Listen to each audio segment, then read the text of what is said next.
Hello, hello guys. So I will be testing crosswords, but not with my main account since my other main account got banned busy of my other classmate. Kahit silikang araw ay tuloy-tuloy pa rin ang mga taga-suporta ni dating Pangulong Rodrigo Duterte na nagtipon sa Plaza Miranda at dito nga sa Mendiola. Let's try Para some more. sa pagdiwang ng kawalang kaarawan ng dating Pangulo na nakakulong ngayon sa Nagig sa The Netherlands. Ang ilan sa mga nakisama Ano yun? na huwi para sa prayer rally. Karamihan sa kanila ay nakita ko? cards ng pagsuporta. May iba namang plano Ano to? Nag-aayos na rin to? sila ng kanilang lista. Apat na beses na Ano palipat-lipat ng prayer rally Ano yan? mga supporter ng dating Pangulo.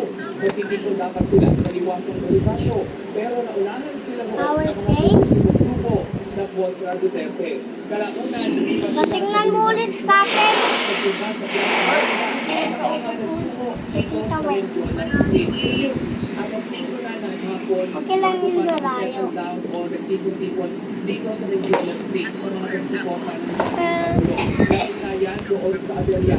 Nasa yun. Yunanes, simula kanina. Originally, yung schedule nila ay 3 p.m. pero 5 p.m. Delay sila ng 2 hours. Pero sabi nila, tuloy-tuloy na lang sila hanggang Nasaan yun? dito naman sa trapiko, dito sa Maynila ay tuloy-tuloy naman May yung natanong ako sa'yo. sasakyan at yung mga biyahero dahil may mga pulis at mga traffic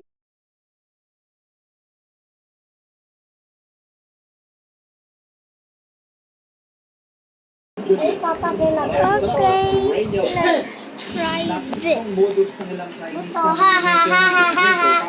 Buto, buto, buto.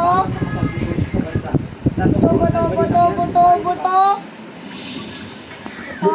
Itong pagkaraniwang hardware store sa Vivo City, Davao del Sur. Buto yan, buto.